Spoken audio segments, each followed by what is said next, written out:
Tu tiempo es limitado. No lo malgastes viviendo la vida de otro. No te dejes atrapar por el dogma, lo cual es vivir a partir del pensamiento de otras personas. No dejes que el sonido de las opiniones de otros silencien tu voz interior. Y lo más importante, ten el coraje de seguir a tu corazón e intuición. Steve Paul Jocks.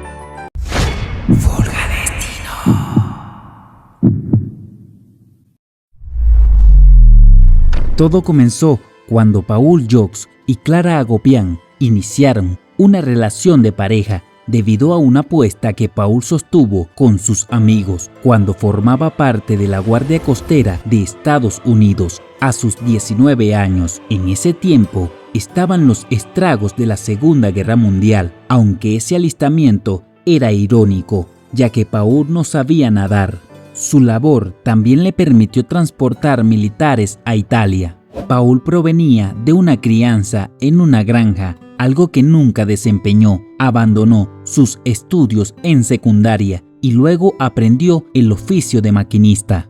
Clara, aunque había nacido en Nueva Jersey, lugar donde desembarcaron sus padres tras huir de los turcos en Armenia, ella guardaba un secreto que a casi a nadie le revelaba. Fue que estaba casada, pero su marido había muerto en la guerra. Así que cuando conoció a Paul, estaban dispuestos a comenzar una vida, ya que habían experimentado los estragos de la guerra, por lo que pasaron por tantas emociones. Querían sentar cabeza, formar una familia y llevar una vida menos accidentada.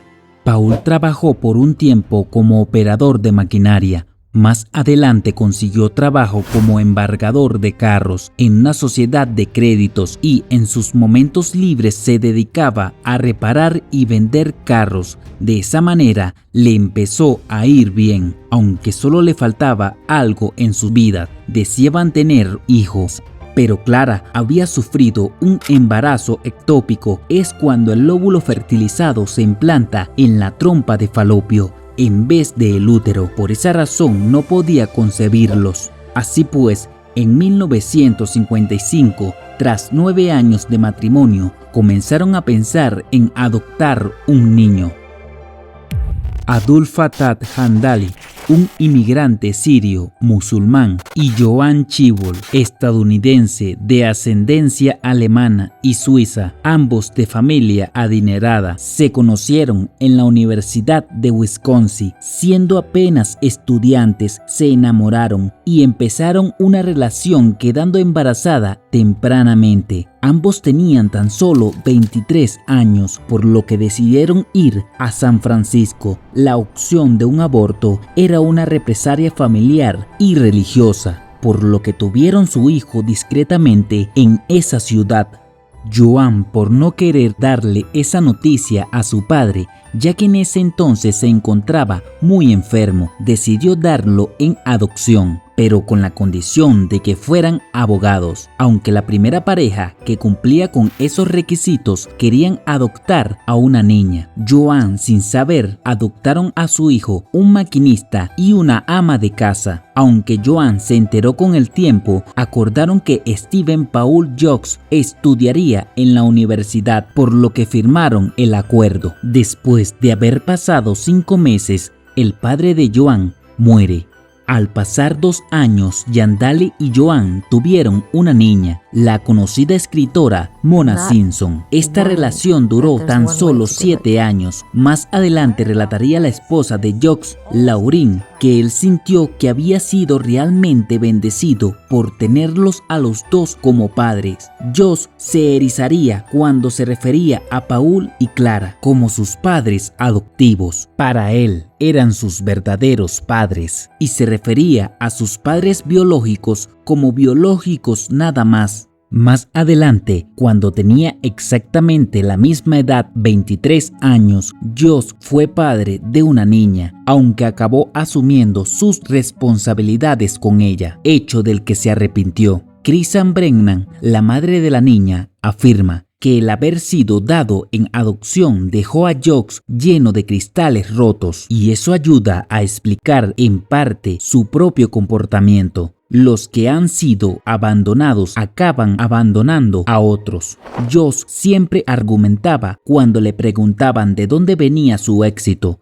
Hay quien opina que por haber sido abandonado me esforzaba mucho por tener éxito y así hacer que mis padres desearan que volviera con ellos, o alguna tontería parecida, pero eso es ridículo, insistía. Tal vez saber que fui adoptado me hiciera ser más independiente, pero nunca me sentí abandonado. Siempre he pensado que era especial. Mis padres me hicieron sentirme especial, en referencia a sus padres adoptivos. En 1961, la familia se trasladó a Mountain View, California, en el área que luego se conocería como Silicon Valley, ciudad al sur de Palo Alto, que empezaba a convertirse en un centro importante de la industria de la electrónica. Paul trabajaba como mecánico, le enseñó a su hijo electrónica rudimentaria, mientras que Clara le enseñó a Steve a leer. Asistió a la escuela primaria Cupertino Middle School y a la secundaria de Homestead High School, también en Cupertino. A Steve le interesaba la electrónica y los gadgets, razón que le llevó a unirse a un club llamado Hewlett Packard Explorer Club, donde ingenieros de Hewlett Packard mostraban a los jóvenes sus nuevos productos. Fue allí donde Steve vio su primera computadora a la edad de 12 años. Quedó tan impresionado que supo de inmediato que él quería trabajar con computadoras. Aunque Steve siempre fue un pensador inteligente e innovador, su juventud estaba plagada de frustraciones por la educación formal. Steve era un bromista en la primaria debido al aburrimiento y su maestro de cuarto grado necesitaba sobornarlo para que estudiara. Sin embargo, los trabajos se evaluaron tan bien que los administradores querían que lo pasaran a la secundaria, una propuesta que sus padres rechazaron. Después de la secundaria, Steve se inscribió en Reed College en Oregon, pero Reed College era demasiado caro y sus padres no tenían tanto dinero. Como resultado, Steve abandonó la universidad y se inscribió en clases creativas, una de las cuales fue en caligrafía. En 1974, Steve trabajó en Atari como diseñador de videojuegos, ayudando a crear a Bread Cow, donde obtuvo una enorme experiencia en electrónica. Varios meses después, dejó la compañía para encontrar iluminación espiritual en la India. Cuando Jobs se inscribió en Homestead High School, fue presentado a su futuro socio y cofundador de Apple Computer, Steve Wozniak. En una entrevista en 2007 con PC World, Wozniak habló sobre por qué él y Jobs hicieron tan buen clic. A ambos nos encantaban los aparatos electrónicos y la forma en que usábamos para conectar chips digitales, dijo Wozniak. Muy poca gente, especialmente en ese entonces, tenía idea de qué eran los chips, cómo funcionaban y qué podían hacer. Había diseñado muchas computadoras, así que estaba muy por delante de él en electrónica y diseños de computadoras, pero aún teníamos intereses comunes. Ambos teníamos una actitud bastante independiente acerca de las cosas en el mundo. En 1976, cuando Jobs tenía apenas 21 años, él y Wozniak fundaron Apple Computer en el garaje familiar de Jobs. Financiaron sus aventuras empresariales con Jobs vendiendo su combi y Wozniak vendiendo su querida calculadora científica. Jobs y Wozniak se acreditan con revolucionar la industria de la computación con Apple al democratizar la tecnología y hacer que las máquinas sean más pequeñas, más baratas, intuitivas y accesibles para los consumidores de todos los días. Wozniak concibió una serie de computadoras personales fáciles de usar y con Jobs a cargo de la comercialización. Apple comercializó inicialmente las computadoras por $666 cada una. El Apple I solo se fabricaron 200 unidades. 3 años después del lanzamiento del segundo modelo de Apple, el Apple II, las ventas de la compañía aumentaron en un 700% a $139 millones. En 1980, Apple Computer se convirtió en una empresa que cotiza en bolsa con un valor de mercado de 1.200 millones de dólares. Al final de su primer día de operaciones, Jobs recurrió al experto en marketing John Sculley de Pepsi-Cola para que asumiera el rol de CEO para Apple. Sin embargo, los productos de Apple sufrieron importantes fallas de diseño, lo que resultó en retiros y decepciones del consumidor. IBM superó repentinamente a Apple en ventas y Apple tuvo que competir con un mundo empresarial dominado por IBM. En 1984, Apple lanzó Macintosh, promocionando la computadora como parte de un estilo de vida de contracultura, romántico, juvenil, creativo, pero a pesar de las ventas y el rendimiento positivo superiores a los PC de IBM, el Macintosh todavía no era compatible con IBM. Sculley creía que Jobs estaba perjudicando a Apple y los ejecutivos de la compañía comenzaron a retirarlo.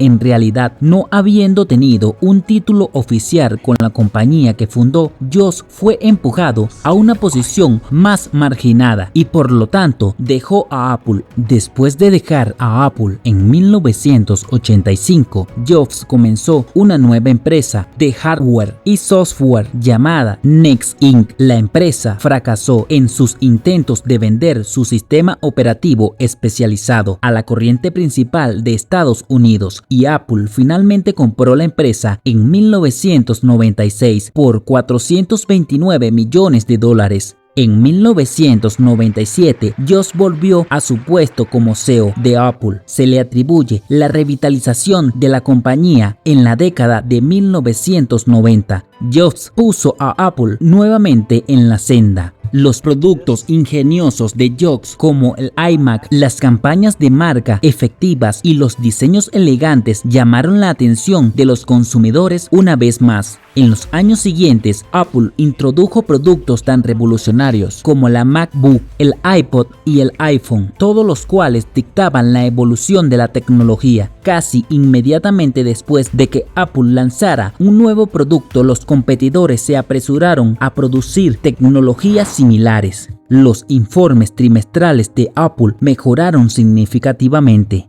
En 2007, las acciones valían $199 por acción, una cifra récord en ese momento, y la compañía tenía una ganancia asombrosa de $1.580 millones, un superávit de $18.000 millones en el banco y cero deudas. En 2008, Apple se convirtió en el segundo minorista de música más grande de Estados Unidos, superado solo por Walmart. Impulsado por las ventas de iTunes y de iPod, Apple también ocupó el puesto número 1 en la lista de la revista Fortune de las compañías más admiradas de Estados Unidos, así como el número 1 entre las compañías Fortune 500 en cuanto a devoluciones a los accionistas. En 1986, Jobs compró una compañía de animación de George Lucas, que más tarde se convirtió en Pixar. Creyendo en el potencial de Pixar, Jobs inicialmente invirtió $50 millones de su propio dinero en la compañía.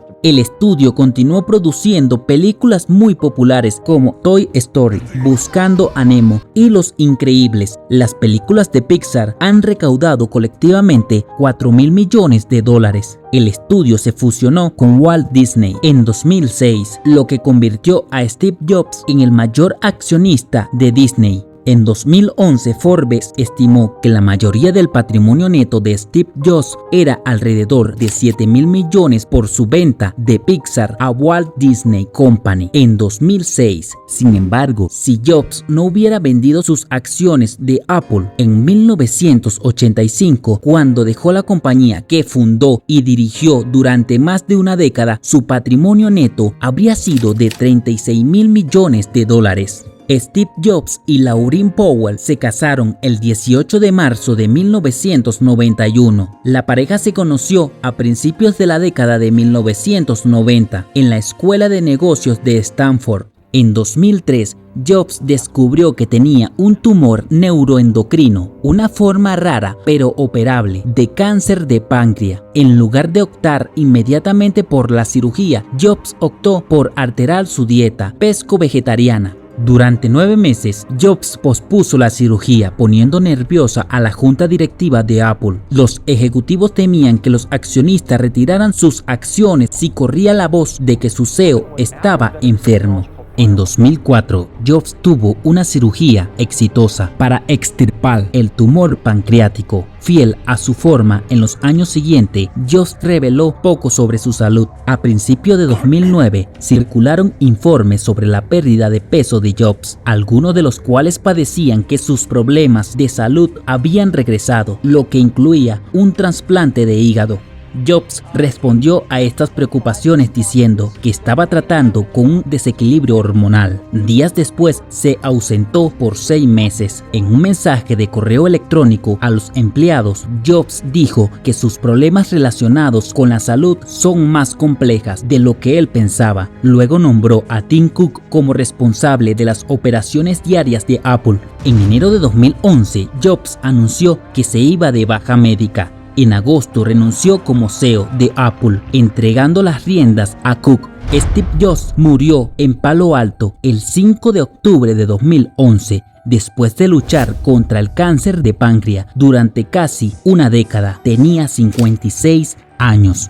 Steve Paul Jobs, antes de morir y dejar una fortuna de $10.000 millones, él dijo: en este momento, acostado en la cama, enfermo y recordando toda mi vida, me doy cuenta de que todo mi reconocimiento y riqueza no sirve para nada ante la muerte inminente. También dijo: puedes contratar a la mejor persona para trabajar para ti, pero no puedes contratar a alguien para llevar la enfermedad por ti. Uno puede tener cosas materiales, pero hay una cosa que no se puede encontrar cuando se pierde la vida. Y continuó: a medida que crecía, me di cuenta de que un reloj de $5 y otro de $5.000 muestran la misma hora, que un auto de $10.000 y otro de $100.000 te llevan al mismo lugar, que una casa de 100 metros cuadrados y otra de 1000 metros cuadrados se siente en la misma soledad. Tu verdadera felicidad no proviene de cosas materiales de este mundo, sino del afecto que recibes de las personas que amas. Así que espero que entiendas que cuando tienes amigos o alguien con quien hablar, eso es verdadera felicidad.